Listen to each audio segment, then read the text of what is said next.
Primer movimiento. El mundo desde la universidad. O escríbenos un correo a primermovimientounam@gmail.com. Hagamos comunidad.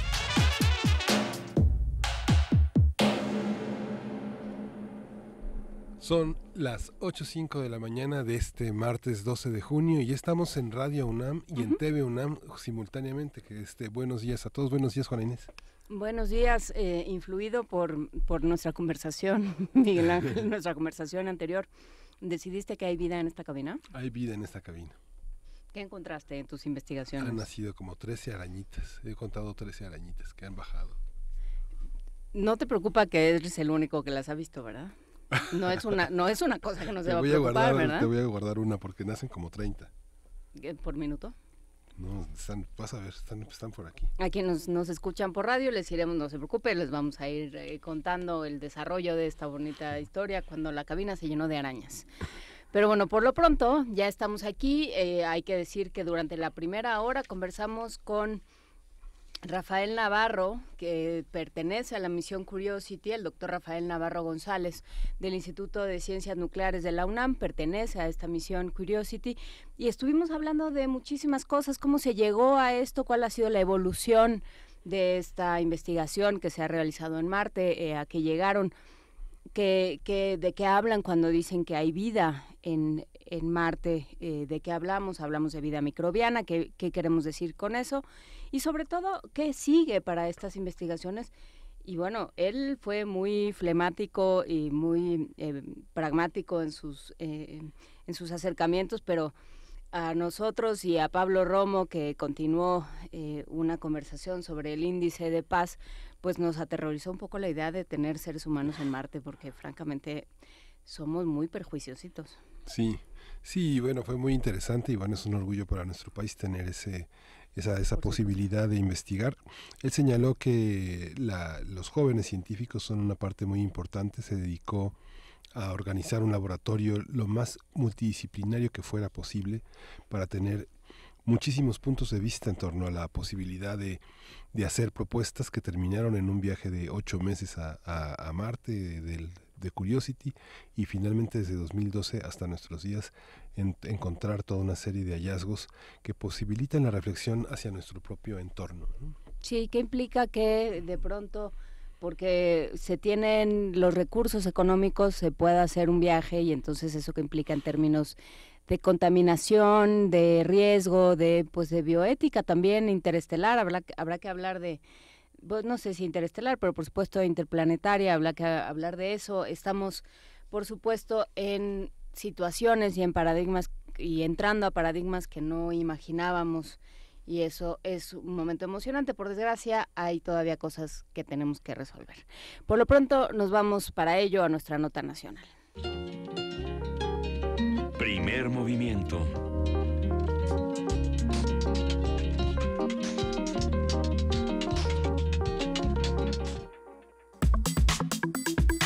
Nota nacional. De acuerdo con Acción Ciudadana frente a la Pobreza, durante el primer trimestre de 2018 se ha disparado el gasto ejercido en programas sociales. El colectivo informó que el voto se está comprando comúnmente en 500 pesos, pero en casos como el Estado de México se cotiza hasta en 5,000 pesos. En la Ciudad de México se pagan entre 200 y hasta 2,500 pesos.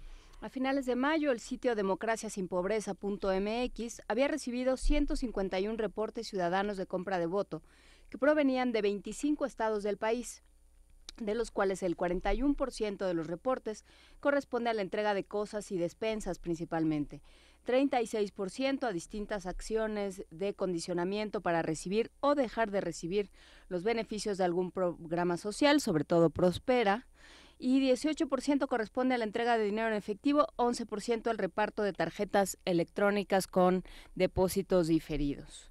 Y bueno, ya está Rodolfo Guzmán en la línea, él es el vocero de Acción Ciudadana contra la Pobreza, y pueden seguir esta conversación quienes tengan un internet a la mano, democraciasinpobreza.mx, donde el desglose de las posibilidades de análisis de esta situación están a la mano. Buenos días, Rodolfo, ¿cómo está? Miguel Ángel, muy buenos días. Juan Inés, buenos días. Muy buenos días a su auditorio. ¿De qué hablamos cuando hablamos de compra de voto?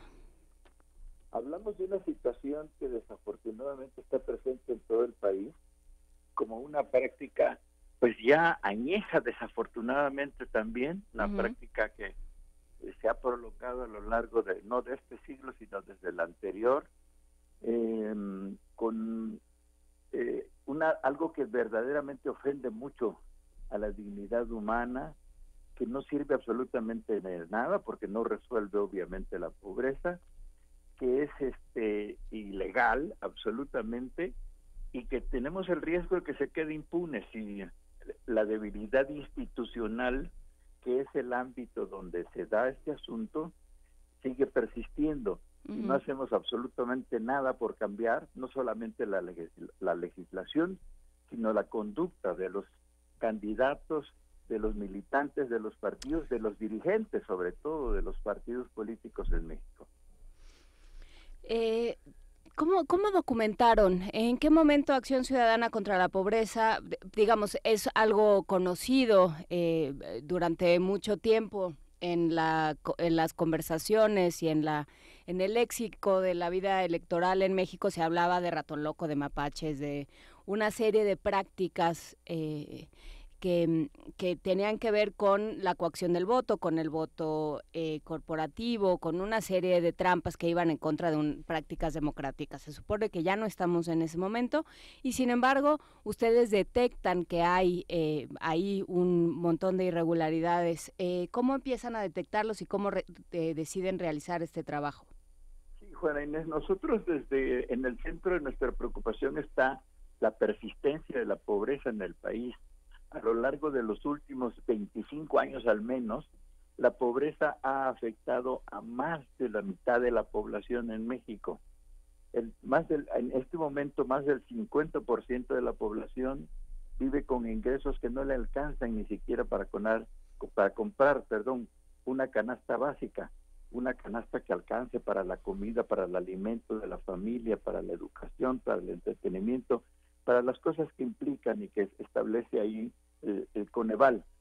Lo que nosotros encontramos es que los recursos que se utilizan para la superación de la pobreza de pronto se están aplicando para otras cosas. Encontramos que hay una, debilidad institucional que parte desde el diseño de los programas sociales. En México hay 6,491 programas sociales federales, estatales y municipales, muchos de ellos duplicados y hasta triplicados, que se supone deben ser dedicados para la superación de la pobreza, pero que en realidad se están utilizando para el proselitismo electoral. Entonces, en abril decidimos abrir un sitio, democraciasinpobreza.mx, donde cualquier ciudadano puede entrar y encontrar ahí un formulario. Ese formulario, llenarlo con aquellas cosas que ellos ven directamente, que ven con sus propios ojos, valga la redundancia, y puedan decirnos en dónde partidos políticos, coaliciones, candidatos están comprando el voto. Con eso hemos armado ya un mapa.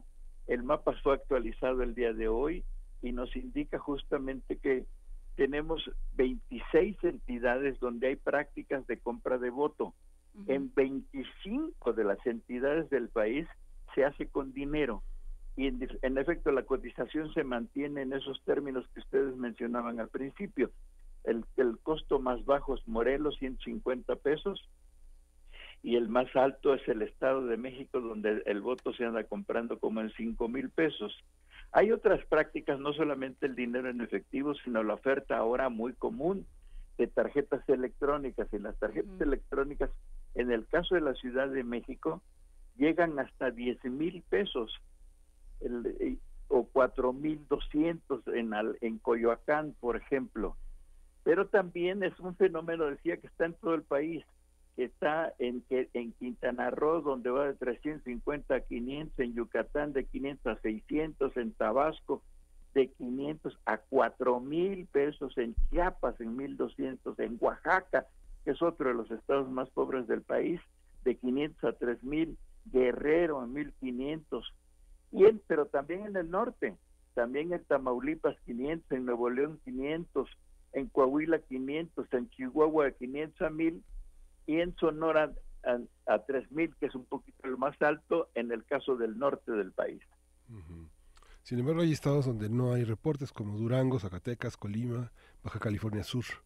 En Durango ya encontramos uno esta mañana y es justamente de oferta de dinero, pero sí se mantiene en Baja California, en Colima, Zacatecas, aún sin reportes. Y esperamos que sería una maravilla que efectivamente no esté pasando nada.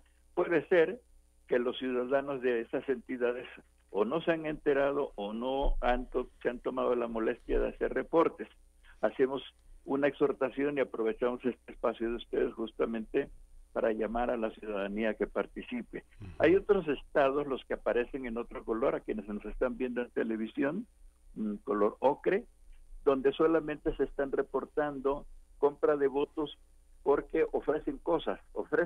Es verdaderamente una lista gigantesca, tinacos, láminas, becas. En el caso de la Ciudad de México llegan a ofrecer cisternas. Sí. A toda una familia, y a la familia le piden completita, a la familia y a sus parientes cercanos, las credenciales del elector. Calentadores solares.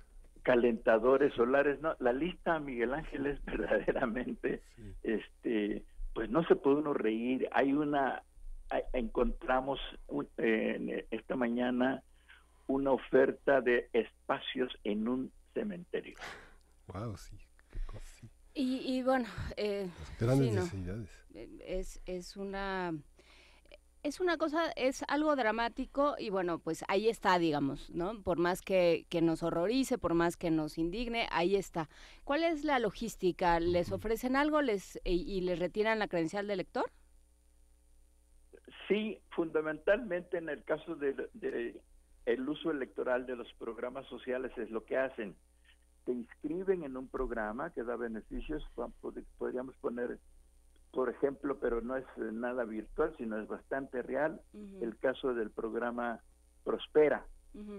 A las familias les ofrecen incorporarlos al programa siempre y cuando vayan a votar por su candidato y les retienen la credencial que se las devuelven cuando de alguna manera demuestran que votaron por ese candidato. Y se supone que entonces los incorporan al programa, o al revés, los amenazan con quitarle el programa si no votan por ese candidato. Pero ¿cómo votan lo que les quitan es la credencial de elector? Sí, lo que les retienen es la credencial de elector. ¿Y cómo votan?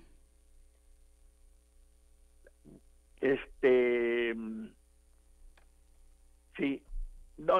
Bueno, se los retienen en este momento para poder tomar los datos solamente. Perdón, no entendía tu pregunta, Juana Inés, disculpa. No, sí, se los retienen en ese momento, toman los datos y les hacen una oferta de incorporación al programa. Obviamente se los devuelven, sí, para que puedan votar, y después es cuando ya les dan un documento que han sido incorporados al programa y los amenazan con quitárselos. No es relativo, en el caso de este programa que es federal, no es tan fácil. Es un argumento solamente, pero en otros programas sí los llegan a hacer, porque el asunto es que se han multiplicado el número de programas sociales y su diseño institucional es muy vulnerable, no tienen reglas de operación, no tienen padrón, o sea, el que crea el programa, generalmente políticos en el poder y después se vuelven candidatos, hacen esta oferta. En ese caso hemos visto mucho, sobre todo en las secretarías de desarrollo social, tanto en la federal como en los estados. Ejemplos claros en Veracruz, en Michoacán, donde el secretario de desarrollo social ha sido designado candidato, o el secretario de desarrollo social es el delegado de un partido político. En el caso del federal, tenemos un caso en Oaxaca.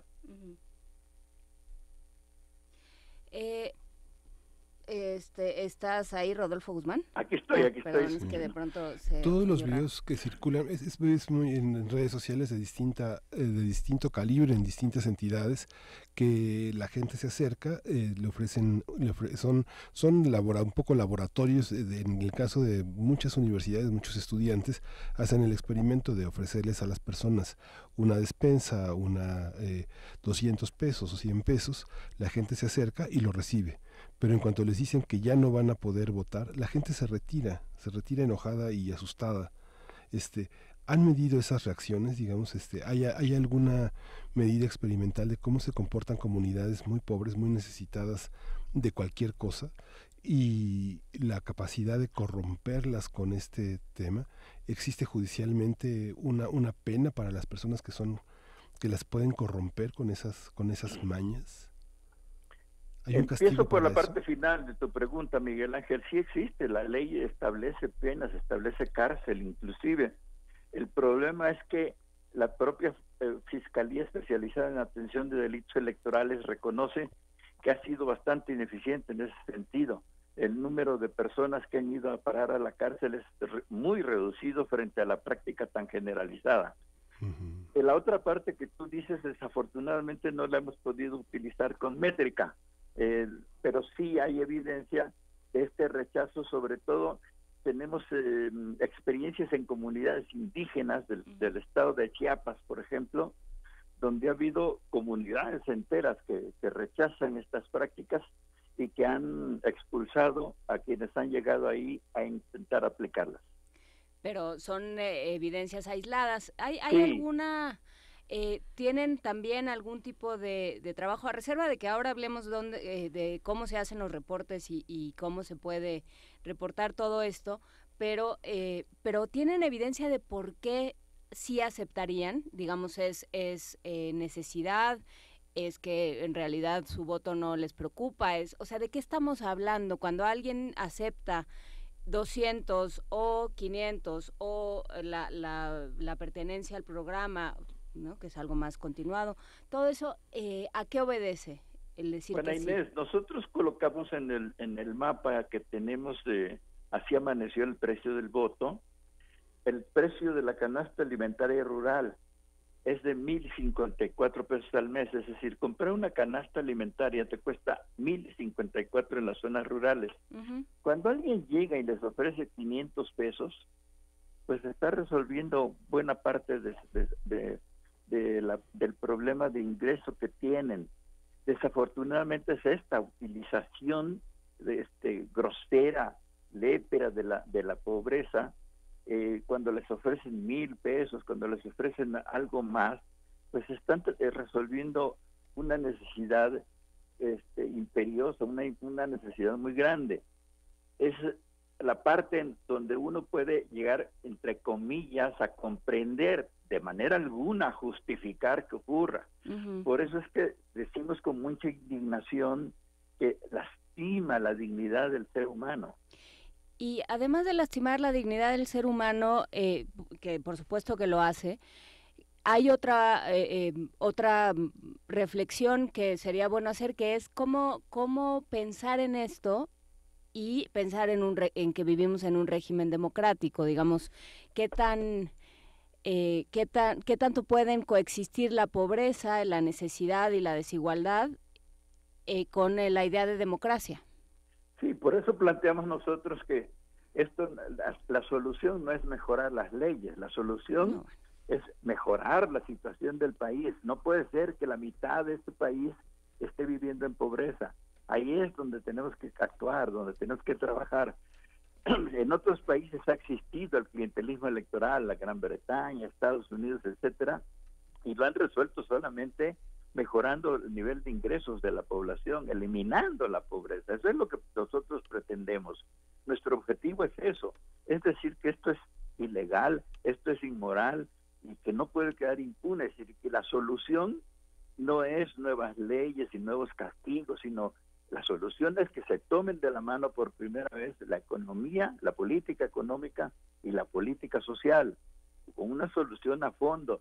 Llevamos 25 años gastando muchísimo dinero en programas sociales, muchísimos años aumentando el número de programas sociales y el resultado es el mismo.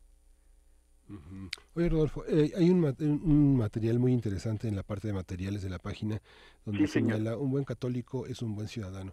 Esta parte de involucrar organizaciones religiosas en esta parte política, el póster que se observa, pues es un póster, digamos, donde la Iglesia no participa de la política, sino que contribuye a que sea visible una cuestión de derechos donde no se utilice la pobreza como una coacción. Es interesante, hay otras manifestaciones de otros grupos religiosos que participen. Han pensado, por ejemplo, en el sureste, convocar, a pesar de que, digamos, quienes forman parte de esta preocupación son organizaciones fundamentalmente católicas en una parte. Acción Ciudadana fundamentalmente es una organización plural, es absolutamente partidista, pero sí las organizaciones que forman parte a su vez de otro tipo de organizaciones católicas ha sido en este caso bastante activa y fueron los que editaron este póster y que han contribuido a difundir el tema.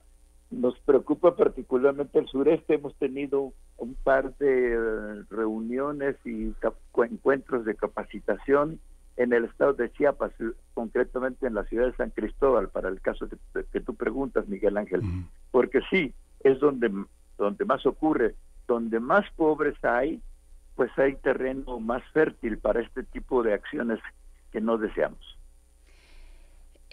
Bueno, y ya para terminar, las preguntas de comprador, ¿cómo podemos hacer los reportes? ¿Qué tenemos que tener presente, digamos, al momento? De alguna forma todos hacemos esta elección, todos queremos que sea lo más democrática posible, todos queremos que la pobreza deje de ser un activo rentable en términos políticos, porque eso es lo que es dramático, pensar que la pobreza es rentable, Rodolfo.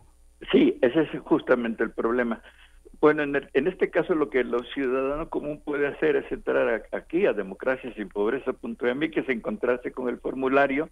El formulario es muy amigable, lo va llevando de la mano, y pedimos que solo se reporte lo que le conste y que personalmente han visto, para que nos ayude a que no se roben el dinero contra la pobreza. Les ofrecemos que el reporte es anónimo y pueden subir ahí fotografías, videos y otro tipo de materiales que posteriormente a nosotros nos podrán ser útiles, porque este tipo de denuncias nosotros los ponemos, y otro tipo de denuncias que estamos recabando ya a través de las organizaciones que forman parte de Acción Ciudadana, se los vamos a pasar a un grupo de abogados para tratar de armar denuncias sólidas jurídicamente, denuncias para presentarlas tanto a FEPADE como al Tribunal Electoral. Pues bueno, queda hecha la invitación a visitar democraciasinpobreza.mx. Irma Rodríguez, creo que logré confundirla con mis preguntas de si la credencial de elector sí o no. Pregunta, ¿para qué le sirven las copias de credencial de elector a los partidos? ¿Qué hacen después con ellas? Es parte de lo que quisiéramos saber específicamente y documentar. Tenemos la intuición de que las utilizan para armar actas con las que suplen las actas reales que se levantan en las casillas, o para aquellas casillas que en realidad no logran instalarse en zonas rurales particularmente, las presentan como válidas y presentan este número de credenciales y estos datos como reales. Pues bueno, ahí está. Seguiremos conversando, si nos lo permite, Rodolfo Guzmán, conforme se vaya acercando la fecha de la elección y después, para ver qué hacemos con esto. Y por supuesto, de nuestro trabajo no acaba el 1 de julio, seguimos en este trabajo de la Acción Ciudadana frente a la pobreza. Muchas gracias por estar con nosotros. Muchas gracias a ustedes por el espacio. Muy buenos días. Muy buenos días. Primer movimiento.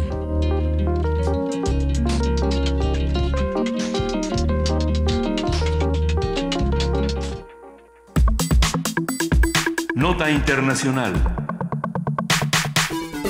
Donald Trump, presidente de los Estados Unidos, y Kim Jong-un, líder de Corea del Norte, se reunieron este martes en un hotel de la isla de Sentosa, en Singapur. Ambos líderes estuvieron acompañados en un principio solamente de sus traductores y posteriormente se unieron sus asesores. Se trata de la primera reunión entre un mandatario estadounidense con un líder norcoreano. Antes de la histórica cumbre, voceros del gobierno de Estados Unidos señalaron que el principal objetivo era lograr un acuerdo sobre una desnuclearización completa, verificable e irreversible del régimen de Corea del Norte. Mike Pompeo, secretario de Estado, adelantó que Estados Unidos está dispuesto a ofrecer garantías de seguridad únicas a Kim Jong-un. Al final de la reunión, ambos dirigentes firmaron una declaración conjunta. Vamos a hacer un análisis de las notas sobre este encuentro entre Donald Trump y Kim Jong-un. ¿Qué sabemos? ¿Qué sigue? ¿Qué podemos esperar? Y está con nosotros ya el doctor Fernando Villaseñor, profesor del Colegio de México, especialista en Asia y África. Buenos días, Fernando. ¿Qué tal? Muy buenos días. Muchas gracias nuevamente por invitarme a estar aquí con ustedes y con su público. A ver, ¿qué dice esta declaración conjunta? Que tampoco dice muchas cosas, ¿no?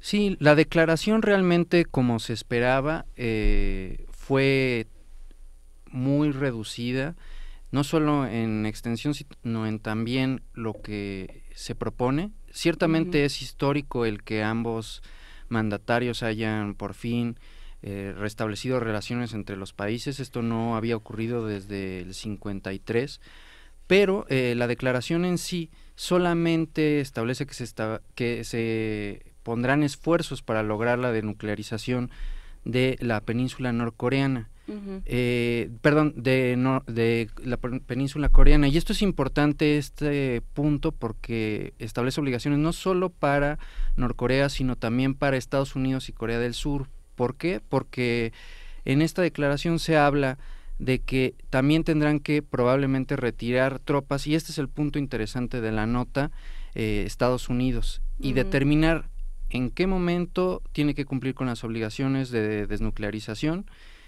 Kim Jong-un, y en qué momento podrían salir las fuerzas que están en este momento de Estados Unidos y Corea del Sur.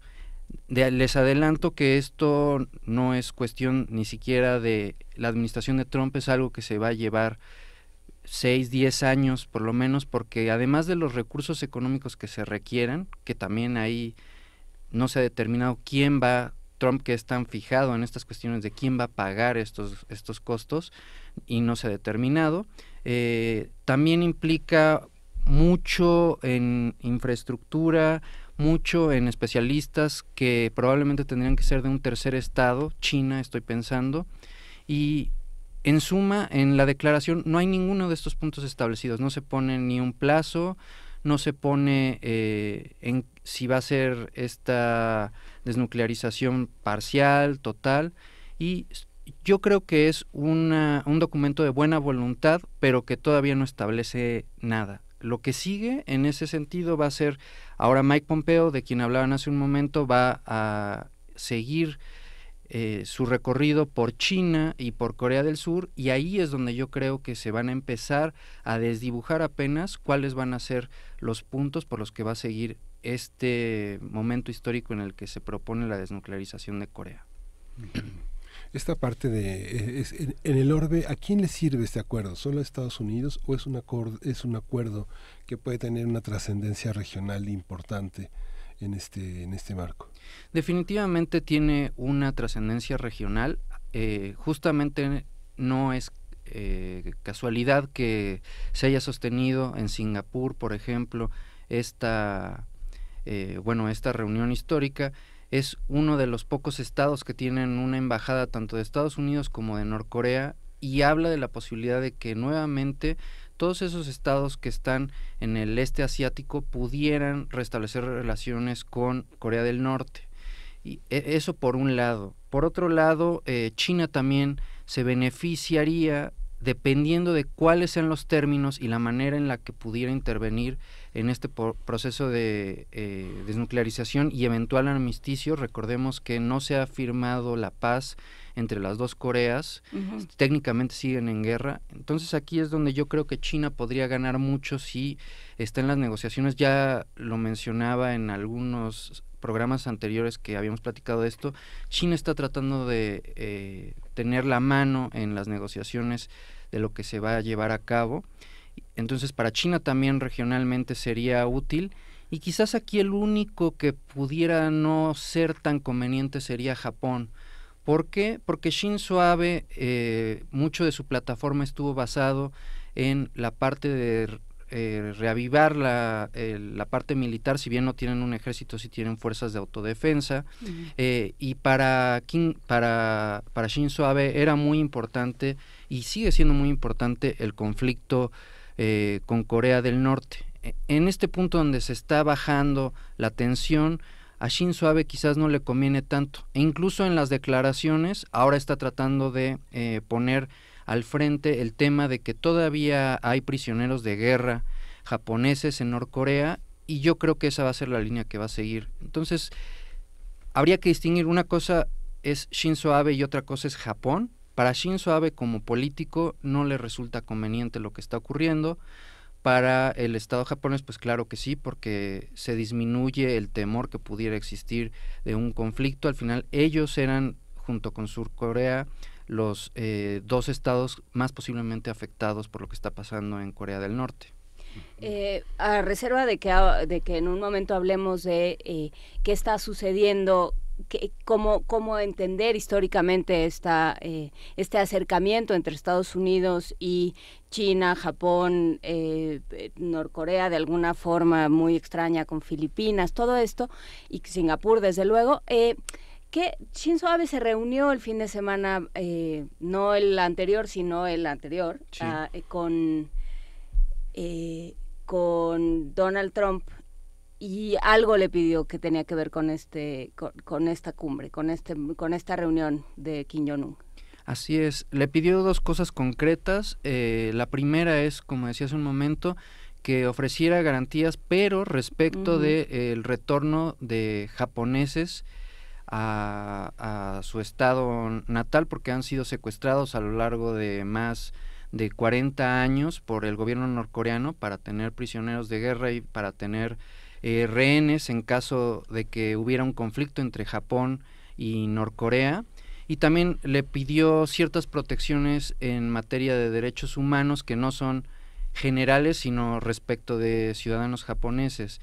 Aquí lo interesante es que ya algo que sí se pactó es el retorno de prisioneros de guerra, pero solamente norteamericanos. En este momento no se ha determinado, y Shinzo Abe está muy preocupado de que realmente le haya transmitido esta inquietud a Kim Jong-un, o si fue algo así como 1, 2, 3 por mí y todos mis compañeros, solamente los norteamericanos, pero no el caso de los japoneses. Y para darles una idea, es una relación de 5-1, es decir, 5 prisioneros de guerra o 5 rehenes o 5 ciudadanos japoneses que están privados de su libertad versus un norteamericano que están en territorio norcoreano. Entonces realmente son pocos los prisioneros de guerra. O sea, hay un estadounidense por cada 5 japoneses. Exactamente. Entonces realmente el problema donde sí es grande es con Surcorea y con Japón respecto de estos prisioneros de guerra, no tanto con Estados Unidos, pero parece que Trump, de nuevo en esta política que tiene de America First, América primero, Estados Unidos primero, solamente vio por la seguridad de sus connacionales y no hay ninguna evidencia de que haya hablado de los rehenes japoneses o que haya puesto una condición en las negociaciones sobre este punto. Ni mucho menos que haya hablado de derechos humanos, y pensando en que justamente en este giro, además, viene de un pleito con el G7. Claro. ¿no?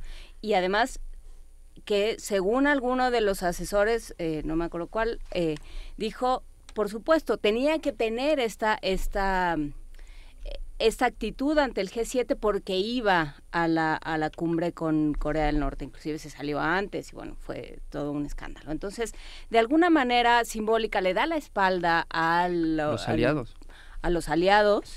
Y mira con buenos ojos a regímenes como el de China, como el de Rusia, como el de Corea del Norte, que tienen un desdén bastante marcado por los derechos humanos, por este paradigma de derechos humanos que teóricamente el mundo entero ha abrazado. Entonces, ¿qué dice eso simbólicamente de cómo estamos en esa en esos nuevos polos geopolíticos?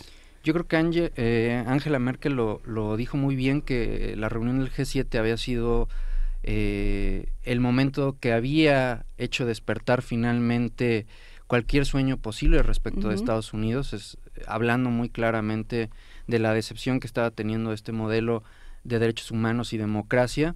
Yo creo que Trump en todos estos movimientos y toda esa manera de conducirse en sus relaciones internacionales ha sido, y en eso es, me duele decirlo, pero congruente, más bien un hombre de negocios, y ha dejado como un muy segundo punto, a un muy retirado segundo lugar, todo lo que tiene que ver con el antiguo lugar que tenía Estados Unidos como promotor, con todos los posibles aclaraciones que pudiéramos hacer de la democracia y de los derechos humanos. Todas estas negociaciones han tenido que ver más con comercio, han tenido que ver más con sanciones económicas y han tratado en todas estas reuniones muy poco lo que tiene que ver con derechos humanos. Y estoy hablando tanto la reunión del G7 como esta con Corea del Norte. Se trataron todo en términos económicos. Simplemente cuando se habló de una posibilidad de que salieran las tropas norteamericanas, que de hecho todavía el ejército no sabe qué va a hacer en Corea, en Surcorea, mencionó que costaba muchos dólares estos jueguitos de guerra. Entonces sigue en esta lógica de cuánto cuesta, qué beneficios trae, y ha dejado muy de lado las alianzas que se han construido a lo largo desde la Segunda Guerra Mundial con varios países, y ha dejado muy, muy de lado el lugar que le correspondía a Estados Unidos, promoviendo democracia y, al menos en teoría, este discurso de los derechos humanos. Entonces, sí yo creo que más que el apretón de manos y lo histórico que es esta reunión, es el papel que ha tenido Trump en dejar a un lado cualquier política que no sea solamente aislacionista hacia Estados Unidos, y sobre todo fundada en el desarrollo económico y dejando a un lado todos los demás aspectos. Creo que eso es muy importante que tengamos nota por los eventos que van a suceder después. Lo concreto, yo creo que lo que se va a seguir en las negociaciones de nuclearización se puede atorar por cuestiones de simplemente quién va a pagar por los especialistas, por las operaciones para sacar todos esos misiles, todo ese material, hacia dónde se van a ir esos materiales, esas armas, y va a ser una negociación de nuevo entre gente de negocios, no entre, como debería de ser, líderes de Estado. Hay una posibilidad de que esta visión oscurezca los paradigmas de la libertad que siempre ha defendido Estados Unidos, pensando en que hoy uno de los ejes de diálogo entre las naciones sea la defensa de los derechos humanos, el reconocimiento de las identidades, otros diálogos en torno al medio ambiente, otros diálogos en torno al trabajo, en torno a la religiosidad de las comunidades que migran. ¿Qué pasa con eso? ¿Cuáles serán las consecuencias de estas políticas tan pragmáticas, ¿no? Definitivamente va a abrir el lugar para que otros sujetos apliquen y aprovechen este vacío de discurso, ya no vacío de poder, sino es un vacío de discurso. Y curiosamente, algo que nunca hubiéramos pensado, China se está promoviendo en ese sentido. China ha estado hablando muchísimo sobre el libre mercado, sobre el respeto a derechos humanos, que los cumpla o no es otra cuestión, pero el discurso que había tenido Estados Unidos de manera, yo creo, culmen en la administración Obama, parece que lo está siguiendo ahora, entre otros, China, obviamente la Unión Europea, pero China en esa región del mundo es quien tiene ese discurso muy bien armado. Japón pudo haberse colocado también como alguien que llenara ese vacío del poder, pero el problema es que Shinzo Abe tiene un conflicto interno de manera política que probablemente van 6 meses en que cualquier mes puede perder su puesto. Entonces, realmente toda esta discusión y todo este discurso de derechos humanos y este vacío que antes tenía Estados Unidos lo está tomando China. Será interesante ver si quien siga a Donald Trump, o esperemos que no, pero si se reelige Donald Trump, si le daría una oportunidad a Estados Unidos, al presidente de los Estados Unidos, para ser más preciso, porque obviamente hay académicos, hay organizaciones de la sociedad civil que sí continúan con este apoyo hacia los migrantes, hacia los derechos humanos, hacia los derechos de las personas en situación de guerra, pero definitivamente Trump no está retomando ese discurso, ni la parte ambiental, ni la parte de relación con los aliados, ni tampoco mucho menos el discurso de derechos humanos de manera clara. ¿Qué implicaría? Porque has dicho varias veces, Fernando Villaseñor, que el proceso de lo que llaman denuclearización, que además cada quien entiende algo distinto, implicaría mucho tiempo y sobre todo arduas negociaciones de dineros, digamos. ¿Qué es eso? Porque ya Kim Jong-un ya hizo un festival de los que le gustan y invitó a muchos periodistas a un campo de ejercicios y les mostró cómo había acabado con una serie de armamentos. Y los periodistas decían, pues en realidad es que nos invitó a nosotros que cubrimos la fuente, pero no sabemos nada. O sea, claro. no somos especialistas, no estamos capacitados para certificar si en realidad esto se destruyó y en realidad sí significa algo más allá de lo simbólico, ¿no? O sea, Kim Jong-un tiene por lo menos tiene esta fama de que de que es medio embaucador, de que juega mucho con las apariencias, de que siempre tiene una agenda oculta. ¿Qué pasa? ¿Qué implicaría esa denuclearización? ¿Cómo se podría llevar a cabo? Y realmente, ¿cuál sería por dónde tendrían que empezar? Claro. El año pasado la CIA hacía un reporte de que había armas ya completadas, es decir, misiles ya con ojivas nucleares listos para estallar, en un parámetro demasiado amplio, decían entre 20 y 60, lo cual es un margen de error gigantesco, ¿no? Pero bueno, vamos a pensar que se entregaran se pusieron a disposición de las autoridades, que probablemente sería de nuevo un tercer estado, no necesariamente Estados Unidos, estas armas ya listas para detonar, estas entre 20 y 60. El problema está en que eso no significaría la desnuclearización de Corea. Eso sería políticamente y para las cámaras algo que les convendría tanto a Trump como a Kim Jong-un, porque sería fácil de demostrar. Sin embargo, lo que hace a investigación y desarrollo, lo que hace a los materiales nucleares, lo que hace a armas que no están completamente construidas, todo eso es un proceso que, implicaría un proceso que llevaría varios años, porque de entrada se tendría que certificar que no existe, ya no solamente completamente armadas, sino cuando menos material nuclear en Corea del Norte. Y en segundo lugar, que no están los científicos o los especialistas que pudieran armar o pudieran hacer nuevos tipos de armamento.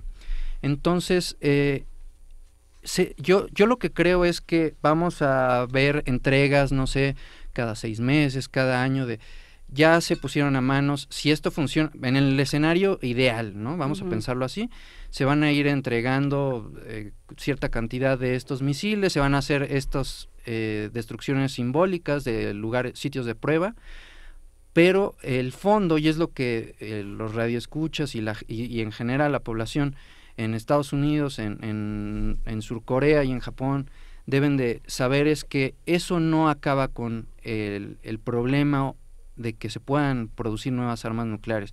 De hecho, las armas nucleares que probablemente se entreguen son aquellas que ya están, pues no obsoletas, pero sí que tienen la capacidad de hace 5 o 10 años. Y las que se están produciendo, las que se están todavía investigando, no hay una declaración sobre ellas. Se dijo, bueno, se van a llevar a ciertos pasos para la desnuclearización. ¿Qué implica eso? Bueno, implica primero sí entregar las que ya están armadas, pero debería de ser en paralelo, no construir una sola más. Y yo creo que el aspecto más importante y el que menos va a atraer reflectores y periodistas es que se suspenda cualquier investigación y desarrollo en tema de armas nucleares en Norcorea. ¿Por qué? Porque más bien eso es el alimento, la gasolina, para que pudiera haber un nuevo régimen nuclear. Recordemos que esto ya pasó en el periodo de Bush, un poco antes del periodo de Obama también hubo una promesa de que se iban a detener los ensayos nucleares, pero justo como continuó esta investigación y desarrollo, llegamos al punto en el que estamos. Entonces, hasta que no sea completamente claro que se detiene investigación, desarrollo y la posibilidad de que Norcorea tenga materiales nucleares, realmente este término de desnuclearización es una palabra hueca, para ponerlo muy objetivo. ¿Cuáles serían los incentivos de Kim Jong-un para realmente hacer eso? Los incentivos serían que contaran, así como Surcorea, con la protección militar. A ellos no les conviene completamente de Estados Unidos, sino seguramente pedirían de China, yo creo, y el que tengan sobre todo, bueno, les quiten las sanciones económicas que sí les han pegado a la larga, y que esto les resulta muy atractivo a Kim Jong-un, que tengan un lugar dentro de la mesa de discusiones del panorama internacional. Es decir, yo creo que la siguiente negociación es participar de lleno en Naciones Unidas. Va a pedir de que se lo den, bueno, eso va a ser otra historia, pero claro que va a ser una de las peticiones, y también en los tratados comerciales que hay en la región. Yo creo que, de nuevo, aquí los puntos comerciales son los que van a guiar las siguientes negociaciones, y bueno, esas garantías también, por último, van a implicar, y este es el punto delicado, apoyos económicos, tanto para la población, porque ahorita tienen condiciones paupérrimas de vida, como para lograr ir alcanzando este armisticio. Y por ahí, en una declaración que, como siempre, no sabemos si es chiste o es en serio, de Trump, decía que probablemente quien tengan que pagar la cuenta va a ser Surcorea y Japón, para sorpresa de ellos, los dos. Shinzo Abe de veras no gana. Sí, para ese señor sí está pasándola muy mal. ¿Todo este discurso genera ideología? Digamos, pensando en esta visión de alejamiento del G7, de una colocación sobre la persona, sobre las juventudes, pienso en 89, pienso en la caída del muro, pienso en la ausencia de discursos y de liderazgos que acabaron con las grandes figuras de la política europea.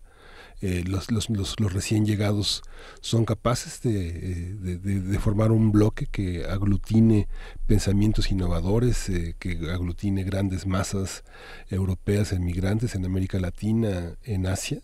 Yo creo que sí, yo creo que incluso ya están empezando a salir nuevos liderazgos, como decía, no es secreto para nadie el de China. China trabaja de manera con un perfil bajo, pero que claramente está por adquirir el liderazgo de la región asiática. A nosotros, quizás porque tenemos mucha distancia con la región, nos parecería lógico, pero no es la misma lógica de Estados Unidos respecto del resto del continente americano. Realmente hay muchos poderes importantes en Asia. Entonces, lo que estoy diciendo al decir China va a ocupar el liderazgo de Asia, sí es relevante, porque tenía de contendientes a Japón, a varias coaliciones, Tailandia, Vietnam, etcétera.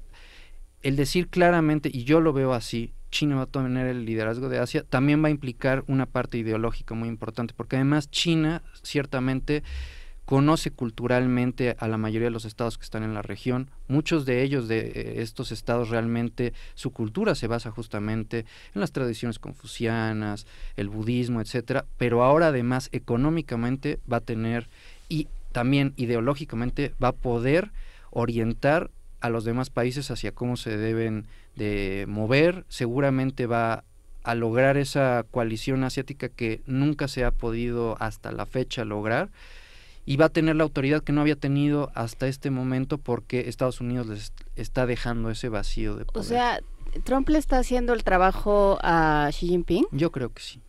No lo está haciendo conscientemente, es pero que ahí sí. Creo que ese es el punto. Yo, o sea, no sé si Trump es, como lo dicen sus seguidores y quienes lo apoyan, enormemente astuto o enormemente ingenuo.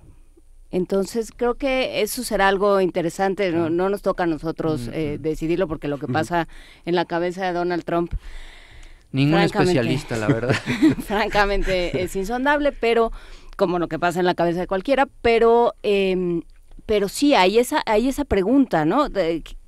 Constantemente cuando empiezas a hacer cuenta, resulta que quien gana es a veces Putin, a veces Xi Jinping.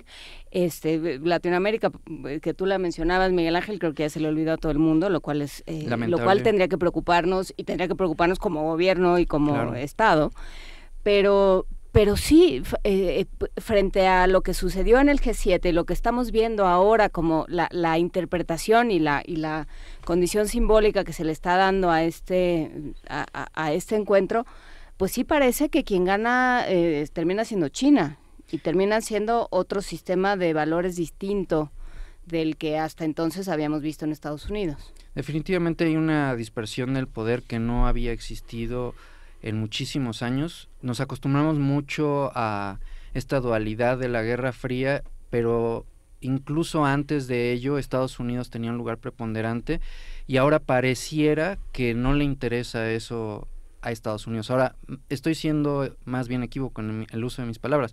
Más que a Estados Unidos, a Donald Trump. Y aquí va a ser algo muy importante, que es un tercer escenario, tanto en la cumbre, en las cuestiones de Corea, como en la política en Estados Unidos, y es, ¿podrán los actores distintos al presidente obtener representatividad mundial? Es decir, ya sabemos que Trump va a hacer lo que se le ocurre esa mañana, pero Estados Unidos, no se nos olvide, tampoco es Donald Trump. Donald Trump es solamente una figura dentro del gobierno de Estados Unidos, quizás la más relevante o la más visible, pero podría ser el momento en el cual otros actores, de nuevo, dentro de los mismos republicanos, dentro del Congreso, que se han tardado muchísimo. Esa es la parte que yo no entiendo, pero bueno, no soy especialista en esa parte, pero no han actuado. Y lo mismo respecto de las otras regiones. Si, de nuevo, estos liderazgos van a poder contender contra China, porque de lo contrario, al menos en esa región, en la región asiática, no estoy viendo que alguien más que China pueda ocupar el lugar que antes había tenido Estados Unidos. Pues será interesante seguirlo, ojalá podamos hacerlo contigo. Fernando Villaseñor, claro, profesor del Colegio de México, especialista en Asia y África, muchas gracias por estas reflexiones. Muchas gracias. Y nos vamos a la tercera hora de Primer Movimiento, regresamos. Primer Movimiento. Hacemos comunidad.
Primer Movimiento.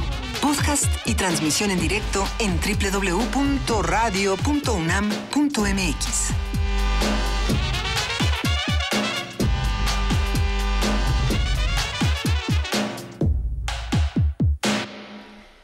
Hoy estamos en la tercera hora de Primer Movimiento y son las 9:05 de la mañana de este martes 12 de junio, martes de debate, con muchas cosas por discutir todavía en este programa. Sí, muchas cosas por discutir, ya están calentando nuestras especialistas del Colmex que vienen a hablar de desigualdades en México, un tema que por desgracia sigue siendo necesario abordar y que de alguna forma empata o se conecta con lo que hablábamos en la nota nacional sobre compra del voto. ¿A quién le sirve la desigualdad? ¿A quién le sirve la pobreza? ¿A quién medra con la pobreza? ¿Y a quién le interesa que en este país siga habiendo pobres y siga habiendo desigualdad? Bueno, pues todo eso lo platicaremos en un rato más, pero para ir descansando un poco el cerebro y el espíritu, vamos a Poesía Necesaria. Primer Movimiento.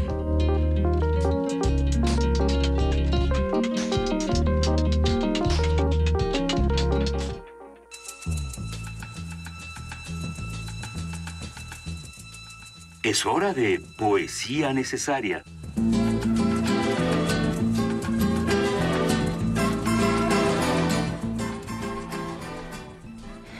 Miguel Ángel, la Facultad de Filosofía y Letras, junto con la editorial Almadía, acaba de lanzar esta colección que se llama, la colección se llama Filosofía y Letras justamente, y pues arranca con una selección, estudio y notas de Fernando Ibarra Chávez de rimas de Giovanni Boccaccio.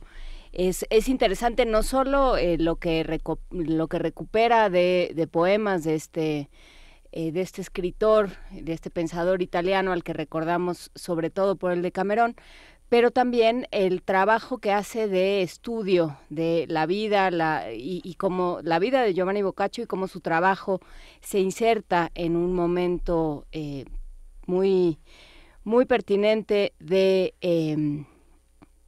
la vida italiana y por supuesto de todo el pensamiento renacentista. Hay que decir que son muchos los traductores que intervinieron en este trabajo: Imelda Almaraz, Fernando Ibarra, Nancy Rosas, David Azael Rodríguez, Virginia Sánchez, y bueno, pues a todos le agradecemos este trabajo que ponen en manos de la comunidad, pues no solo la estudiantil y no solo la de la Facultad de Filosofía y Letras, sino todo el público mexicano, Editorial Almadía y la Universidad Nacional vía la Facultad de Filosofía y Letras. Y por lo tanto vamos a leer el poema 109, el soneto 109 de Boccaccio. Es dura cosa, en gran medida horrible, el esperar la muerte, y pavorosa, pero tan infalible y cierta cosa, nunca hubo, no hay ahora, ni habrá, creo. Y el curso de la vida tuya es breve, retroceder no puede, ni se para. Aquí no se ve nada tan alegre cuyo final no sea llanto y lamentos. Por lo tanto, ¿por qué no hacer esfuerzos para extender con valor nuestra fama y con ella alargar los breves días? Ella nos da y preserva nuestro honor. Nos quita ella la costra de los años y de una larga vida nos adorna.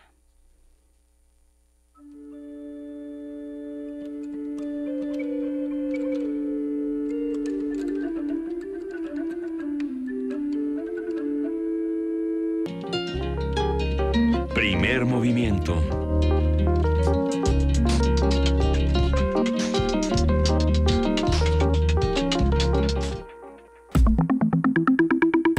La mesa del día.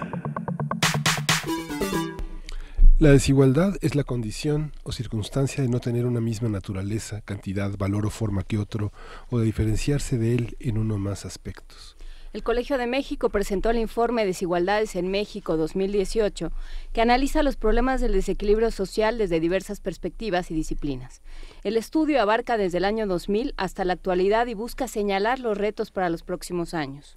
Se trata de una perspectiva inédita en la discusión de la desigualdad en México, ya que analiza las desventajas sistémicas a las que se enfrentan las personas a lo largo de su vida por las desigualdades económicas, educativas, sociales y de género, así como numerosas investigaciones sobre desigualdades regionales, de capacidades gubernamentales, de organización social o cultural. Uno de los datos que ofrece este informe de Desigualdades en México es que en este país una persona que nace en un hogar pobre, y esto es una cita, tiene una alta probabilidad de permanecer en una situación similar cuando alcance la edad adulta, pues el origen y características de los hogares determina en muy buena medida las condiciones socioeconómicas que experimentan cuando son adultos. A partir de este trabajo presentado por el Colegio de México vamos a hablar sobre la desigualdad, cómo se mide, qué implica, cómo atraviesa un régimen democrático, y están con nosotros la doctora Laura Flamand, coordinadora general académica del Colegio de México y es especialista en análisis y evaluación de políticas públicas. Bienvenida, Laura. Gracias. Y la doctora Claudia Masferrer, ella es profesora investigadora del Colegio de México, coordina el seminario Migración, Desigualdad y Políticas Públicas y es especialista en migración internacional. Bienvenida. Gracias, buenos días. Muchas gracias a las dos por estar aquí y bueno, no sé cuál de las dos quiera empezar por explicar este estudio, de dónde salió, en qué momento el Colmex toma esta decisión de estudiar algo que incide de manera tan determinante en nuestra vida como país. ¿Laura? Tiene aproximadamente año y medio que salimos con una iniciativa que se llama Red de Estudios sobre Desigualdades, de la que forma parte el seminario que coordina Claudia. Y la idea es tener un paraguas que nos permita hacer estudios interdisciplinarios sobre el tema de desigualdades, así, en plural. Como ya se señalaba en la introducción, creemos que es muy importante separarnos de la desigualdad asociada al ingreso, que es la que generalmente se estudia, y de la asociación casi automática que hay entre desigualdad y pobreza.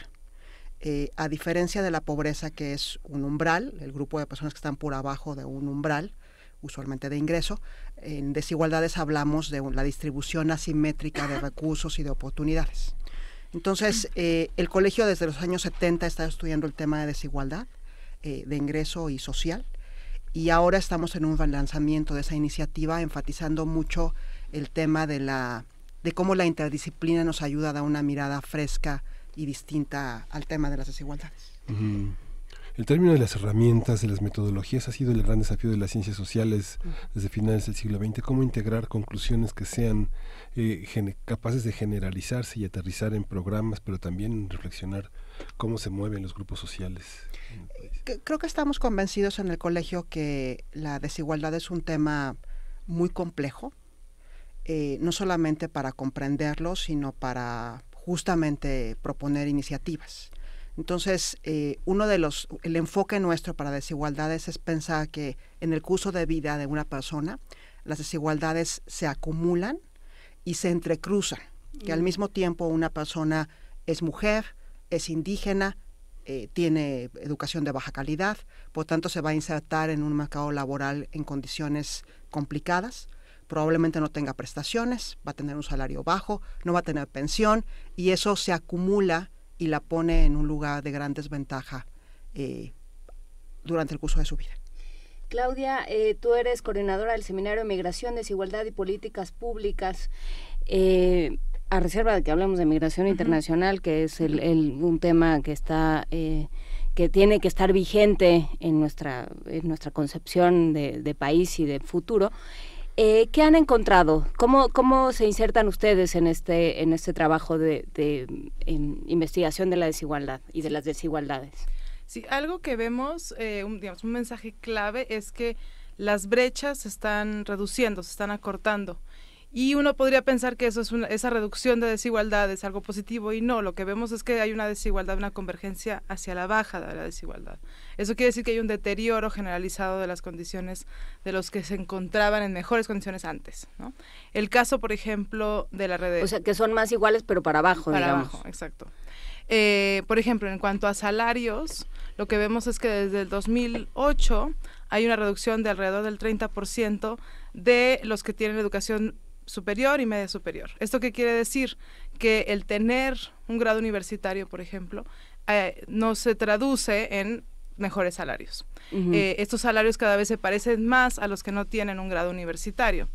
Esta convergencia a la baja, esta reducción de brecha, se observa también entre los migrantes de retorno, que si quieren regresamos después, pero se observa también no solo en salarios, sino en aprendizajes, por ejemplo.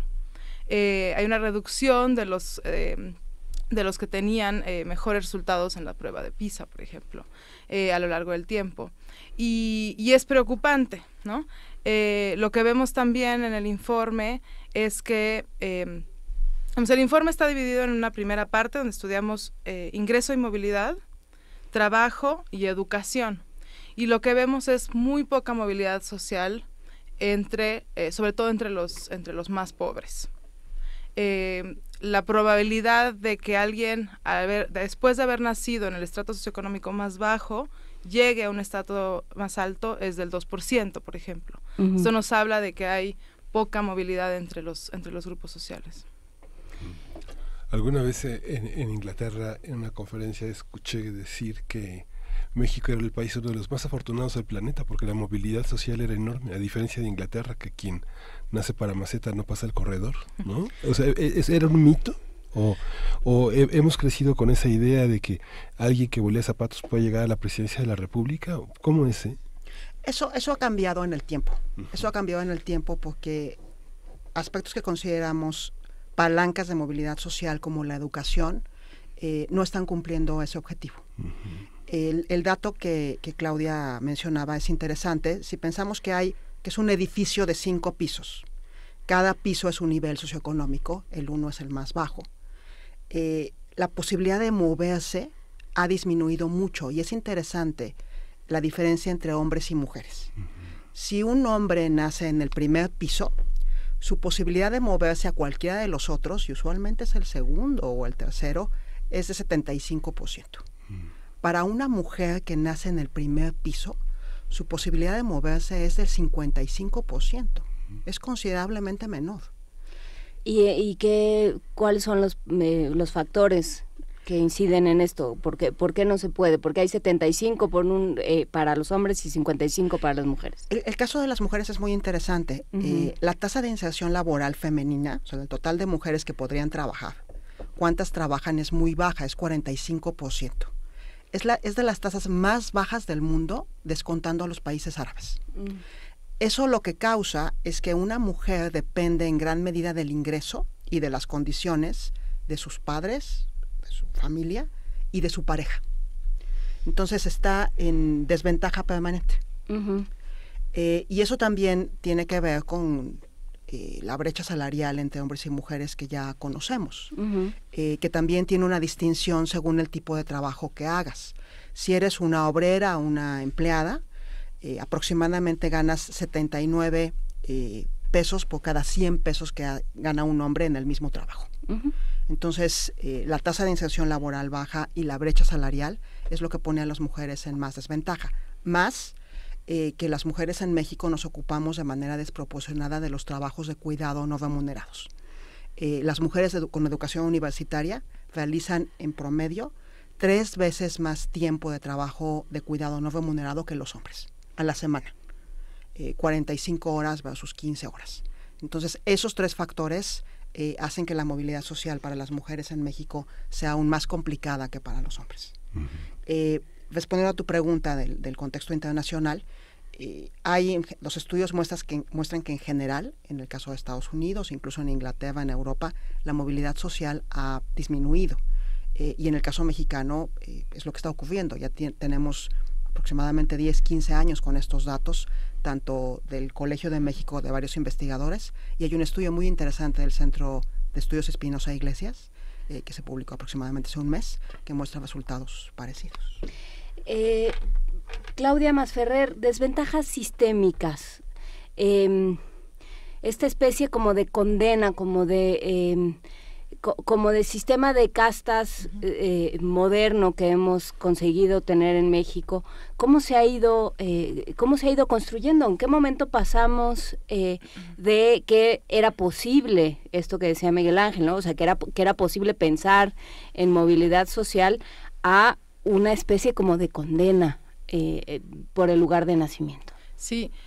Desgraciadamente el lugar de nacimiento importa, y el lugar de nacimiento en el informe lo que hacemos es entenderlo de una manera amplia, ¿no? Entonces, por ejemplo, en el informe también hacemos un análisis a lo largo del territorio y vemos las diferencias justo del lugar de nacimiento, pero no solo el lugar social o económico, sino a lo largo, digamos, en el país. Y ahí vemos diferencias rurales y urbanas también muy importantes. Y esta división rural-urbano se da en todas las dimensiones que vimos antes, ¿no? En trabajo, movilidad, ingreso, educación. Hay datos muy interesantes, por ejemplo, de las diferencias de aprendizajes entre los que atienden a una escuela rural y urbana. Pero también vemos que el hogar de nacimiento importa en qué decir socioeconómico se encuentra, importa las características del hogar. Entonces, de esa manera creo que sí, digamos, tratar de entender estos orígenes va a ser importante si queremos ver qué es lo que se puede cambiar y dónde se tienen que poner ciertas atenciones, ¿no? Y pensando en políticas públicas, ¿esto está contemplado? Nosotros en el informe no damos recomendaciones específicas, pero sí damos una serie de datos y de información que permiten crear en un futuro, digamos, en estas recomendaciones. ¿Qué tendría que atender la política pública? Porque lo que tenemos ahora es oportunidades, es progresa, son estos programas de los que hemos hablado tanto y que tienen esos usos tan poco ortodoxos, por llamarlo así. ¿Tendría que ser así? ¿Cómo tendría que ser realmente una política pública que buscara incidir, ¿no? Y que estamos haciendo y que tanto las nuestras están incidiendo? Claramente, si pretenden incidir, no lo están consiguiendo, ¿no? Sí, yo creo que el primer paso es hacer un diagnóstico de los múltiples problemas. Es justamente también entender que la desigualdad no es una en singular, sino es en plural, que para reducir la desigualdad tenemos que atacar distintos frentes. La desigualdad de género va a tener ciertas digamos, respuestas, ¿no? Las desigualdades regionales también implican que haya esfuerzos de diferentes ámbitos y que desgraciadamente lo que vemos, por ejemplo, en el caso del empleo y del trabajo es que hay un deterioro generalizado de las condiciones laborales. Hay trabajos precarios que son para todos, ¿no? Pero si uno piensa, hay estos trabajos precarios y después hay desigualdades de acceso entre los hombres y las mujeres, entonces podemos ir conjuntando poco a poco estas políticas. Laura. Laura. Sí, el colegio se propone con este estudio motivar dos ideas. Uno es una relativamente común, pero que hay que impulsar de manera con mucha convicción, que es que la política pública tiene que estar basada en evidencia. Y la otra, en particular en el tema de desigualdades, es que no hay una intervención, no hay un programa, sino que hay un abanico de intervenciones posibles que pueden ayudar a comenzar a intervenir en momentos clave de la vida de las personas, que evitan entonces que se entrecruzan y se acumulen las desigualdades. Un ejemplo, el porcentaje de personas, de jóvenes que no estudian y no trabajan es creciente. Estamos perdiendo un gran potencial con esas personas, que nunca van a tener el mismo ingreso laboral ni la misma satisfacción con su empleo si están en esta condición de no estudiar y no trabajar un periodo. Nos imaginamos intervenciones que involucran capacitación, el gobierno de la Ciudad de México, el gobierno federal. Pero si vemos cómo es la población de jóvenes que no estudian y no trabajan, nos damos cuenta que hay una proporción más grande de mujeres que de hombres, que hay segmentos diferenciados de edad y que tienen diferentes niveles de escolaridad. Entonces, evidentemente, no a todos los puedes capacitar en ventas de piso o en instalación de software. Tienes que tener intervenciones distintas. Si tú les ofreces capacitación en la mañana, las mujeres no van a poder ir, porque están haciendo trabajos de cuidado para menores de edad y adultos mayores. Entonces, si consideras que el grupo es heterogéneo, con necesidades diversas, puedes imaginar una intervención pública general con diferentes vertientes, que va a ser más efectiva que una sola para atender a toda la población. Sí, continuando un poco con el ejemplo, creo que el caso de los migrantes de retorno justo también ayuda un poco a entender estas... Cuando lo decimos nosotros que el grupo de migrantes de retorno es heterogéneo, en el informe nos referimos a que tienen distintos perfiles. No es lo mismo regresar siendo mujer a los 40 años y buscar un empleo que regresar siendo hombre a los 25. Pero tampoco es lo mismo regresar a una comunidad rural que a una comunidad urbana.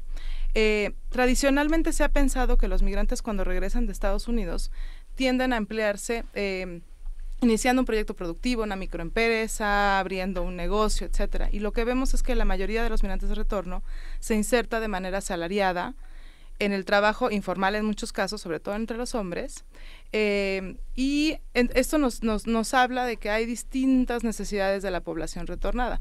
Algunos sí necesitan certificación de algunas credenciales o habilidades que adquirieron allá, no van a tener en muchos de sus casos una carta de recomendación, por ejemplo, pero quizás hay otros que sí desean abrir un proyecto productivo. Entonces mucha de la atención que se puso el año pasado fue justamente pensar en darles crédito, etcétera, pero eso es para un perfil de un migrante que quiere empezar una empresa, de una manera similar a las mujeres que quizás quieren acceder a un microcrédito para emprender también un negocio más, digamos, una microempresa, ¿no? Hay una parte que ustedes destacan, hemos estado hablando de la agenda ecológica, que es un otro proyecto de SUSMAI de la UNAM con una serie de propuestas, pero ustedes son más optimistas, porque bueno, el que no haya una propuesta de intervención es que piensan ustedes que es resultado del trabajo ante la sociedad, los académicos y justamente la sociedad.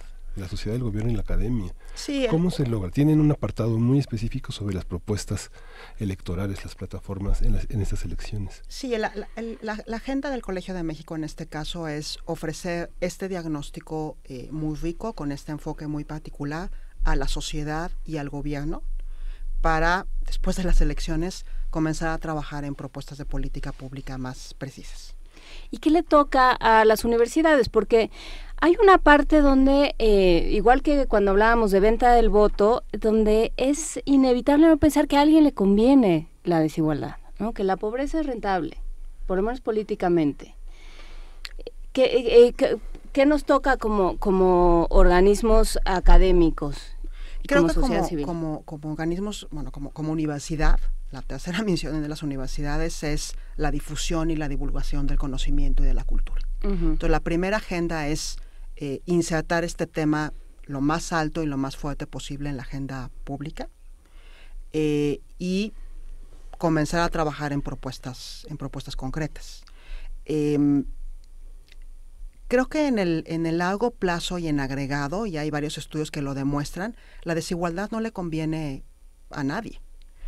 Tiene efectos perniciosos en cuanto a desarrollo económico. Estuvo Gabriela Ramos, la directora de la OECD, presentando el informe y nos dio una variedad de datos donde demuestra que nos perjudica a todos en términos de crecimiento económico. Sí, claro. Nos perjudica en términos de corrupción, nos perjudica en términos de seguridad pública y desde luego nos perjudica también en el entorno de la consolidación democrática que estamos viviendo. Puede parecer que en el corto plazo hay algunos grupos, algunas élites que se benefician de los salarios bajos, pero en el agregado como sociedad me parece que a nadie le conviene. Claudia. Sí, yo creo que como decía Laura, primero es justamente lo que queremos es dar a conocer estas evidencias y creo que el diálogo interuniversitario es necesario también, ¿no? Entonces, sí es un esfuerzo que viene de varios profesores del Colegio de México, de distintos centros, de distintas disciplinas, pero creo que también buscamos este diálogo con otros, que ya lo hemos tenido y lo hemos venido haciendo, pero creo que sí le toca a las universidades también acercarse a otras universidades y organizaciones de la sociedad civil. Es impresionante cómo las estadísticas que ofrecen, por ejemplo, cómo hoy se trabaja hay contratos, pero menos contratos. El acceso a la seguridad social no creció. Las personas que están contratadas temporalmente crecieron, ¿no? Es una cosa muy... y las personas que ganan menos de un salario mínimo se duplicaron. Es muy preocupante, sí estamos en un entorno de un mercado laboral cada vez más precario, y que además es distinto, es otra dimensión que tenemos en el informe, en el territorio. Una tercera parte de la población de Puebla tiene seguridad social, frente a 2/3 partes de la población en Sonora. Entonces, no solamente en qué nivel socioeconómico, en qué piso de este edificio naces, sino en qué estado. Si es rural, si es urbano, condiciona tu vida en adelante. Y eso es muy delicado, porque la Constitución nos ofrece los mismos derechos a todos y todas en el papel, lo que se llama igualdad formal. Pero la igualdad sustantiva, la que debería materializarse con la protección del Estado, con la seguridad social, con educación de calidad, eso no está ocurriendo. No tenemos igualdad sustantiva y eso tiene efectos perniciosos para todos. Hay de pronto una serie de discursos a nivel pues de la plática de todos los días, que pasa por no trabaja porque no quiere, en este país el que no sale adelante es porque no quiere, y lo que ustedes están demostrando, Claudia Masferrer, es no se puede, ¿no? ¿Cómo, hacia dónde va la tendencia? Creo que sí, justo está esta idea de que del esfuerzo, ¿no? El valor del esfuerzo, que el esfuerzo nos va a sacar adelante, etcétera. Pero lo que vemos es que desgraciadamente también hay una parte de azar que es determinado al momento del nacimiento, ¿no? De dónde se nace. Y eso no tiene nada que ver con el esfuerzo, ¿no? Uno nace y desgraciadamente están estas precondiciones a lo largo de la vida. Sí creemos que se tiene que atender estas desigualdades que encontramos, ¿no? Porque para que cada vez más importe este esfuerzo y no importe tanto el donde se nace. Y creo que sí se tiene que cambiar la narrativa en torno a los grupos vulnerables en general. ¿En qué sentido? No pensar... creo que tiene que haber una discusión sobre la discriminación en general en México que nos ayude a pensar estos estereotipos que tenemos o esta idea que tú decías, no sale adelante porque no quiere. Bueno, ¿por qué no puede salir adelante? Nos puede quizás hacer entender, si es un hombre, es una mujer o es un indígena, dónde nació, etcétera, para que podamos deshacer un poco estas ideas y estas falsas que tenemos, ¿no? Pero pensando, por ejemplo, en este tema del cuidado, conforme pasen los años vamos a tener más adultos mayores y vamos a tener más personas que ya no puedan trabajar y que no van a tener pensión, ¿no? Que no van a tener posibilidad, no vamos a tener posibilidad de jubilarnos. ¿Qué nos dice esto frente a estos datos? Sí. A ver, necesitamos mejores guarderías y acceso a guarderías para que las mujeres puedan dejar a los hijos y trabajar. Necesitamos que haya programas de apoyo a, digamos, estas cuestiones que se llaman baja de maternidad, que a mí el nombre no me gusta, porque tendría que ser paternidad, donde también el hombre pueda, por ejemplo, ausentarse del trabajo un periodo en el momento del nacimiento de los hijos. Necesitamos cambiar la narrativa, no es en ese sentido una licencia de maternidad, tiene que ser una licencia de paternidad, por ejemplo. Necesitamos otros contextos en donde la mujer no tenga que optar entre ser madre o seguir trabajando, pero así varios ejemplos, ¿no? En el caso de las pensiones, creo que también si se le da un valor distinto al cuidado, al trabajo doméstico, a los servicios de cuidado en general, entonces vamos a también pensar que puede haber mejores remuneraciones para aquellas personas que trabajan en servicios de cuidado, etcétera. Laura. Sí, Laura. Yo quisiera regresar a esta pregunta, es muy interesante, el asunto del esfuerzo y del mérito. Hay varios materiales en lo que publicamos, tanto en el informe amplio como en el resumen ejecutivo, como si visitan www.colmex.mx/informe 2018. Tenemos un pequeño video que anima dos historias de vida con las que abre el informe. Una de ellas, la que está en el resumen ejecutivo, es la historia de dos niños que son vecinos. Son vecinos en una comunidad rural en Hidalgo, van a la misma escuela, juegan juntos. Uno de ellos, sus papás tienen un negocio formal de venta de mercancía, y el otro, su abuela, vende dulces y juguetes en el mercado municipal. Tiene diabetes, la abuelita de este chiquito, no tiene acceso a una protección en salud porque es trabajadora informal, no tiene acceso a medicamento para controlar la diabetes y muere. Ese hecho condiciona la vida de este niño, porque entonces no puede terminar la secundaria, termina trabajando en una fábrica en Ciudad Sagún. Esa fábrica en los 90 cierra, tiene que ir a trabajar a Estados Unidos, trabaja ya como obrero de la construcción un largo periodo, lo deportan recientemente y no encuentra trabajo de regreso en México. Y se contrasta esto con la vida de otro niño, su vecino, que sus abuelos tienen este pequeño negocio, lo mandan también a Ciudad Sagún para estudiar la preparatoria. Ahí conoce a una maestra excepcional que lo motiva a estudiar ingeniería petrolera en la Universidad Autónoma Metropolitana, una universidad pública, consigue una beca, va a estudiar al extranjero una maestría y trabaja en el Instituto Mexicano del Petróleo, tiene crédito de la vivienda, tiene su propia casa y está a 3 años de jubilarse. Claro, pero hay una serie de factores, bueno, de entrada el lugar de donde nace, pero luego que se encuentre con la maestra, o sea, no tendría que ser un juego de casualidades, ¿eh? Y lo es. Así es. Sí. Que es el gran juego en la novelística de Balzac, de Flaubert, de Dickens, de Dostoyevsky. Sí, pero la política pública no es Dickens, ¿no? O sea, ese es el problema. O sea, esos tendrían que ser todos los niños mexicanos. La apuesta es que el piso de oportunidades sea parejo para todos y para todas. Sí. Y de ahí entonces sí, el esfuerzo, el mérito, la dedicación, el talento innato, pero a partir de un piso parejo de oportunidades. Sí. Y recuerden un poco la portada también de nuestro informe, que son 2 escaleras con escalones, la de la izquierda con escalones mucho más separados, que es más difícil subir, ¿no? La idea es que estas 2 personas tengan la misma escalera. Y ya después, bueno, sí, va a haber evidentemente ciertos eventos en la vida que hagan que algunos vayan a subir o no, porque ocurre, ¿no? Shocks económicos, enfermedades, etcétera, pero eso debería ser independiente. Y en el análisis que tienen, digamos, la configuración de las múltiples familias, no sé, digamos, un jovencito que se queda sin su abuela y se queda sin piso al garete, ¿qué pasa con las familias? ¿Qué tanto la configuración de la familia en México puede ser esa manera de solventar los accidentes que la vida nos propone?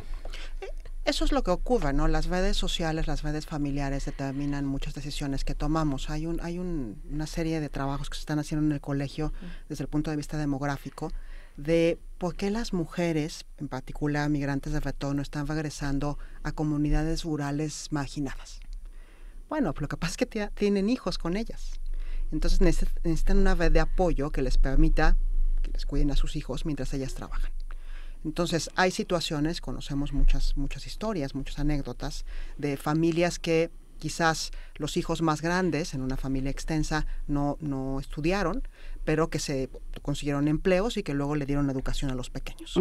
O tenemos otros casos, ¿no? Donde el padre tenía un negocio, una posición de cierto ingreso, y entonces los primeros hijos van a la universidad, el padre muere y los hijos más pequeños ya no tienen acceso a estas oportunidades.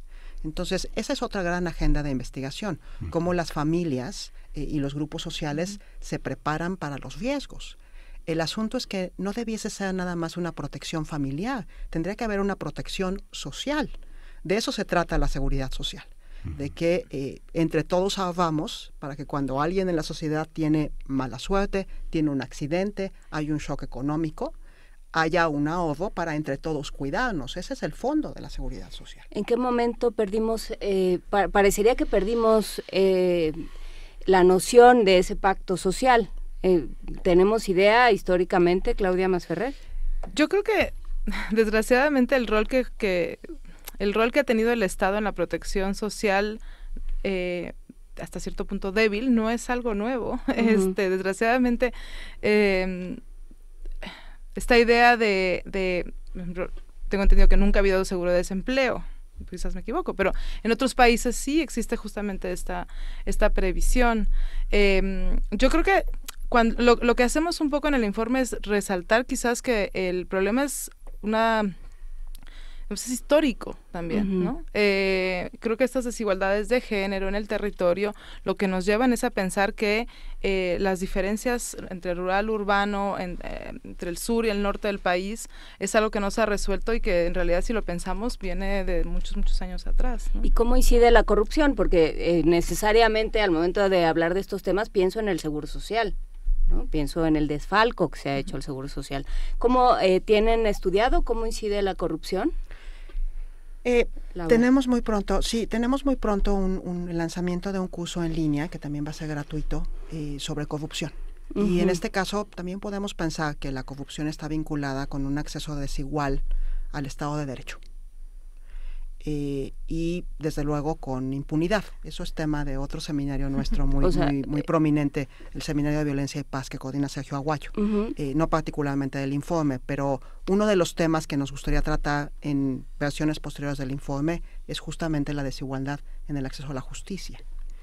Sí, o sea, esta otra bonita noción y otro bonito dicho que da vueltas es a la cárcel van los pobres, ¿no? Y entonces, bueno, todo eso se va convirtiendo, se va cristalizando. Puede ser una cosa que se dice de manera frívola, pero todo eso se va cristalizando.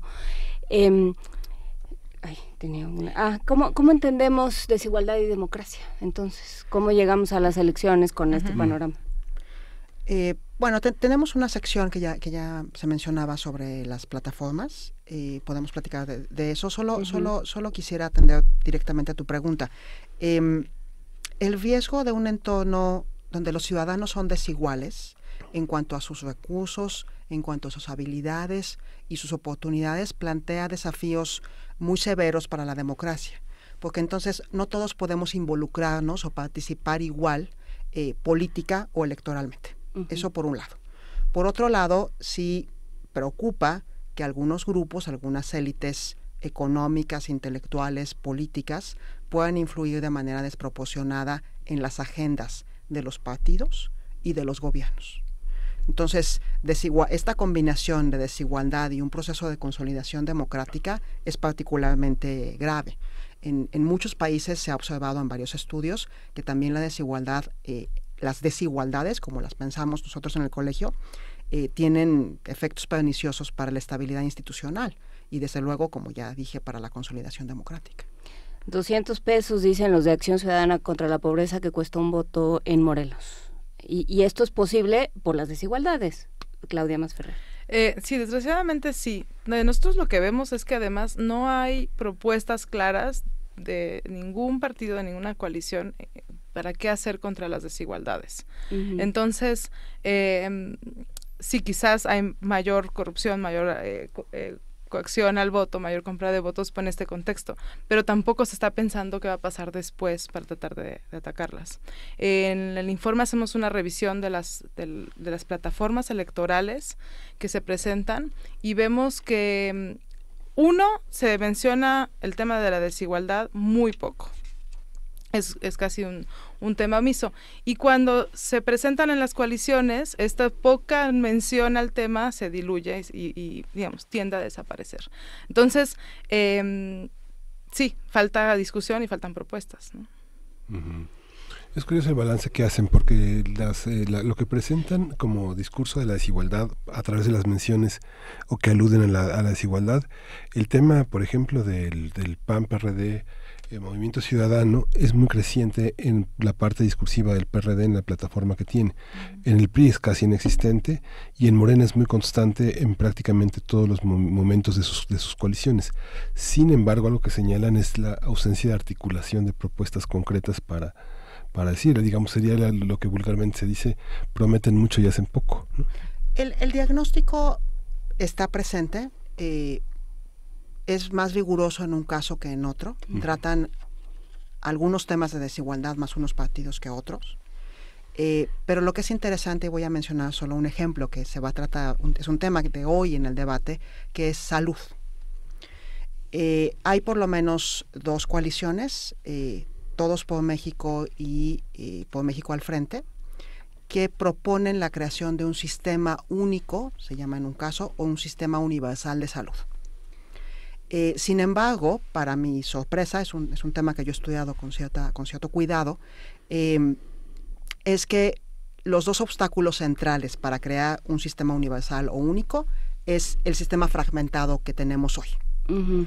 Entonces hay un problema de financiamiento, cómo logramos pagar un sistema que sea igual para todos en términos de la cartera de servicios que se ofrece, de la infraestructura, de los recursos humanos. Y por otro lado, en este momento, y ese ha sido uno de los obstáculos más grandes desde los 80 para tener un sistema universal de salud, es que los trabajadores de los diferentes subsistemas, el IMSS, el ISSSTE, Pemex, Marina, que son más pequeños desde luego, y el Seguro Popular ahora, tienen condiciones laborales, salariales y prestaciones muy diversas. Entonces, ¿cómo vamos a hacer para que estos diferentes trabajadores se sumen a un sistema donde todos los mexicanos tendríamos los mismos derechos? Hay diferentes propuestas. A mí me sorprende mucho que se haya discutido con tanto vigor en la campaña del 2012 el sistema de protección social universal, del cual formaba parte el sistema universal de salud, y que en esta campaña no se haya tocado. Yo espero ver hoy a los candidatos en el debate hablar sobre este tema. Pues habrá que ver, sobre todo porque las cifras nos dicen que somos un país que se va a enfermar, ¿no? Que vamos a tener diabetes, vamos a tener una serie de dolencias asociadas con síndrome metabólico, y va a ser un problema de salud pública que nos va a costar como sociedad un montón. Pero bueno, lo seguiremos platicando. Muchísimas gracias a la doctora Claudia Masferrer, muchísimas gracias a Laura Flamán, doctora Laura Flamán, y pues nos asomaremos con más cuidado a este informe de desigualdades en México entre cruzamiento y acumulación de desventajas, ¿no? Estamos hablando de un país enormemente desventajoso para casi toda su población. Muchas gracias al público y a ustedes. Muchísimas gracias y seguiremos platicando. Muchísimas gracias. Pues, ¿se acuerda de Nat King Cole? Nature Boy fue una canción muy, muy famosa de Eden Alves, que cumple 70. Primer movimiento.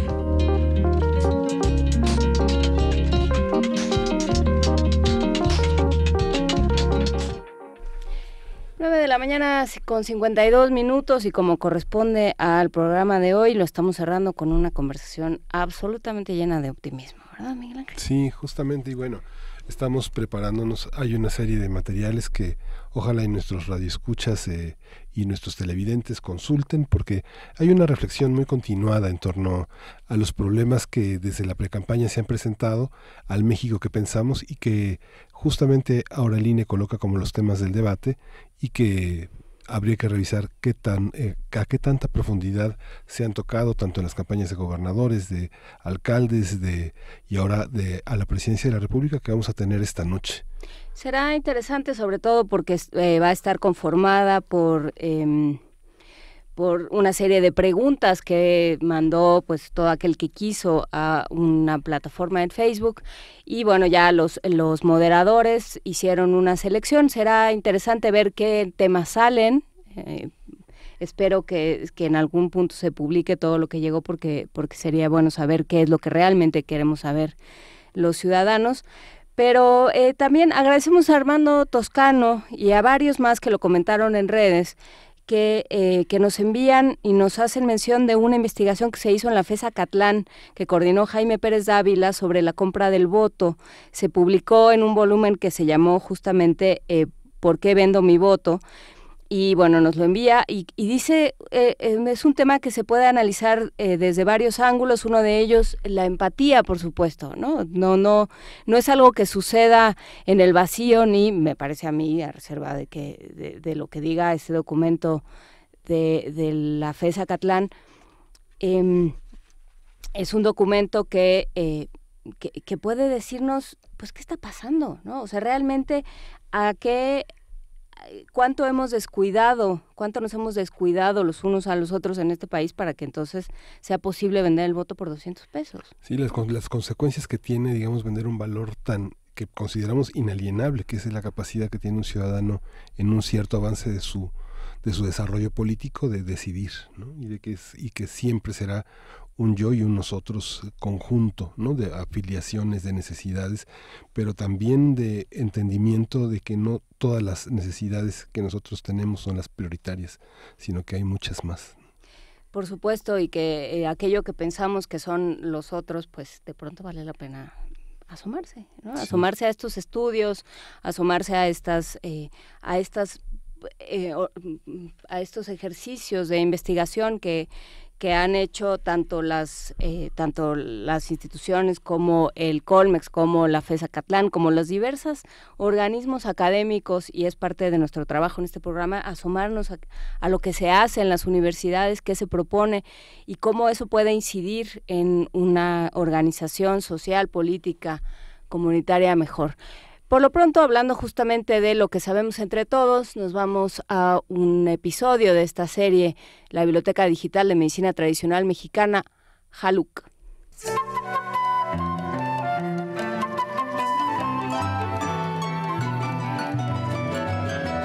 Biblioteca Digital de la Medicina Tradicional Mexicana.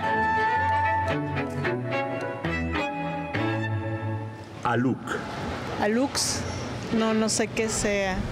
No tengo la menor idea de qué es una ALUC.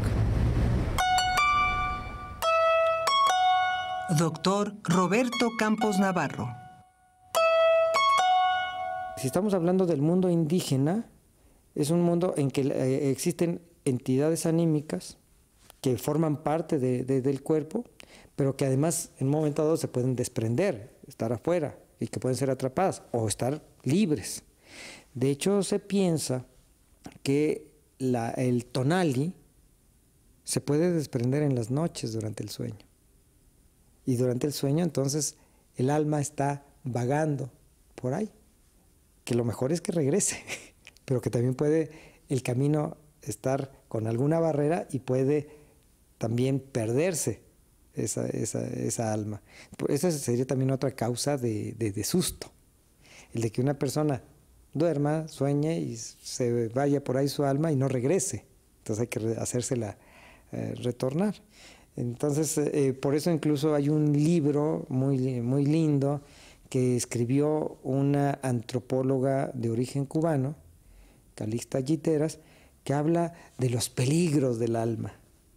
O sea, esa entidad anímica puede ser muy afectada cuando es la noche y pueda salir, o de día cuando recibe una fuerte impresión la persona.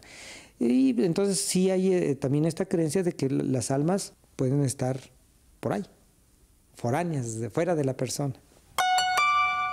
Roberto Campos Navarro es doctor en antropología médica, además de ser profesor universitario e investigador del Departamento de Historia y Filosofía de la Medicina de la UNAM.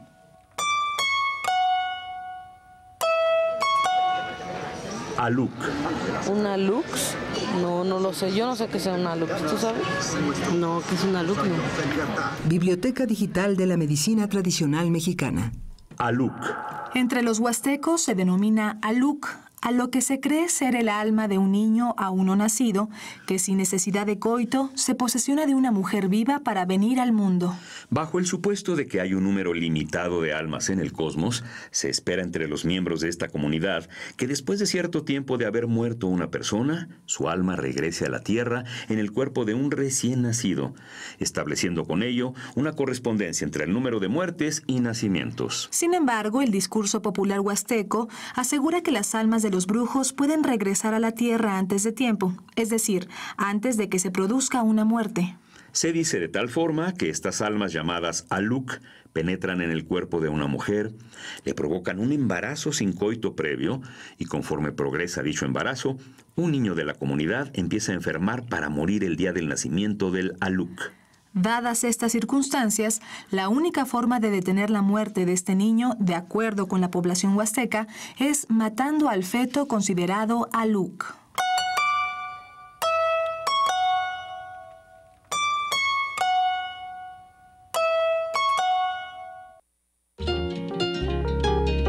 Primer movimiento.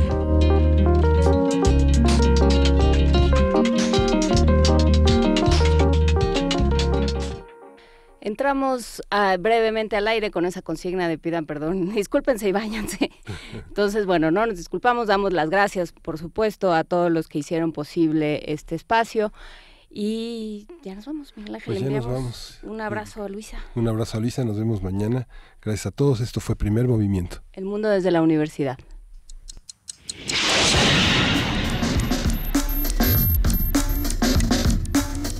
Radio UNAM presentó Primer Movimiento. El mundo desde la universidad.